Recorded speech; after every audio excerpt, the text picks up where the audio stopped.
Mr. Mayor, it's Jonathan Lemire. I wanted to focus a little more on the idea of shelter in place, or whatever terminology ends up being adopted. There are obviously a lot of sort of guidelines and restrictions being placed already on New Yorkers. The governor yesterday said that no business should have more than 25% of its employees there, and so on. So I have two questions for you. How much more, how much stricter do these guidelines need to be, in your estimation, for it to be effective? And more than that, how will this be enforced? Will the NYPD be on the streets, perhaps, and taking people back home if they violate this? Yeah, Jonathan, so the simple answer to me is, again, I think people know what time it is. For weeks and weeks, through the media, they've gotten really clear information about how bad this crisis is. So, again, the question of panic, I think, is reduced. And this is to answer your point. I think people are going to abide by this a lot more than is recognized. San Francisco's been doing it, and the surrounding counties, for days now. I've been getting a direct feed of information from my colleagues out there. And the level of adherence to the public health order, there they put a public health order out. I think that's the right methodology. It's not a suggestion, it's an order. Californians are abiding by that because they understand what time it is, because they understand it's about protecting themselves and their families. So point one, I think people are there. When we closed bars and restaurants here in New York City, you could understand a bar owner, a restaurant owner wanting to see maybe I can get a little more done. No, in fact, overwhelmingly, they immediately abided by it.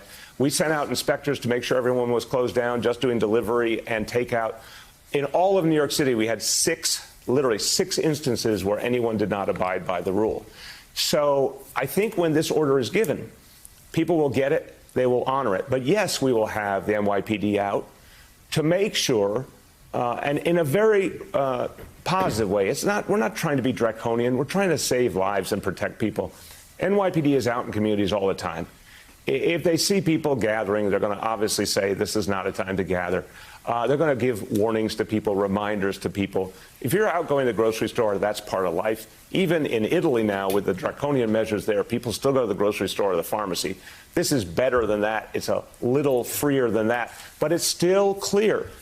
When you can stay inside, you need to stay inside. You need to stay among your family, not socially interact with anyone else. You need to have that 6-foot distance from other people. And in the end, anything non-essential needs to go right now. Any non-essential business. There is no reason on earth in the areas bearing the brunt of this crisis that any non-essential business should be operational, because it simply, unfortunately, leads to the spread of the disease. Mr. Mayor, it's Nick Confessori. So one piece of good news you have here is that the health system in New York City now has an elevated testing capacity. But as you know, there's been a lot of confusion among people as to when they should get tested and how to get tested and which symptoms should trigger them to go get tested. Can you lay out for our viewers in New York today, in as clear a way as you can, exactly what the protocol should be for them to seek testing and where and from who and how? Absolutely, Nick, and I'll preface it by saying this. We have more testing, but nowhere near what we need. And, weeks and weeks ago, we all many parts of the country might have been able to get ahead of this with a really pervasive amount of testing. That opportunity was missed. South Korea used very aggressive testing, and you see how extraordinary their experience has been in terms of limiting this disease. Some point I'd like to see this country actually get to that soon. But here's our reality. We have more testing, but it's still rationed, if you will. It's still limited. So it goes this way.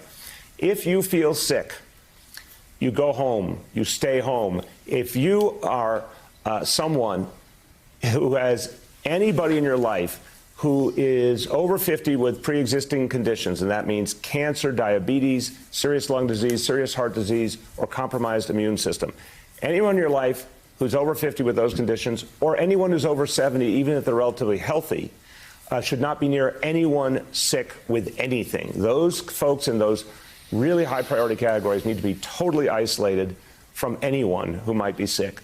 They need the most social isolation. Now to the question of the specific testing protocol. So let's say you, Nick, or me, started to feel bad. Stay home. After 3 or 4 days, if your symptoms are getting better, then just ride it out. If your symptoms are not getting better or they're getting worse, call a doctor. The doctor will then direct according to your specific situation whether it's time to come in. They can test you first for more typical diseases to see if they can rule out coronavirus. If it proves that that's not the case, then you would get tested, but with reference to your level of vulnerability. The first people who need testing are the folks who are older and the folks who have those pre-existing conditions. So it's all going to be done by priority. Until we have a huge amount of testing, everything has to be about who is most vulnerable. They go first. We're setting up testing centers at all of our public hospitals. It's a phone-in system. It's by reservation. It's by priority. And a doctor determines if you have a priority situation. Nick, the thing that's being missed so often, and I hope people hear this, really in their hearts, 80% of those who contract this illness will have symptoms similar to cold or flu. They will ride it out. They'll have no lasting impact. Basically, if you are younger and healthier, your chances are overwhelming that you will have a very mild experience. We know those folks will be okay. But the 20% who are older and or have those pre-existing conditions, and we're seeing it particularly in folks in their 70s and 80s, that's where we're losing so many people. That's where the greatest danger is. Those are the folks who are going to end up hospitalized. 20% or so will be hospitalized. And some of those folks are going to be in grave danger if we cannot provide them sufficient care. And we're going to lose a lot of people if that care is not there for them. So that's the prioritization. And people have to just understand the tests are being prioritized and rationed because that's what our medical leaders believe has to happen at this point. Well, and because we don't have enough. Mr. Mayor, Correct. really quickly, because I know other people need you. Given where we're headed, do you have any concerns about the election process? Mika, it's impossible to do a traditional election in this environment. My prayer is that this crisis will recede in time, that we can have a proper election in November. I think the timeline suggests we can do that. But any primaries, any local elections, they have to go to a mail-in system or some kind of online system. We have to keep it secure, but we need to innovate that because people cannot congregate at poll sites at this point until this crisis subsides. All right, Mayor Bill de Blasio, thank you so much. We will talk to you again soon, we hope. Thank you. Thank you, Mika. Thanks for checking out MSNBC on YouTube, and make sure you subscribe to stay up to date on the day's biggest stories. And you can click on any of the videos around us to watch more from Morning Joe and MSNBC. Thanks so much for watching.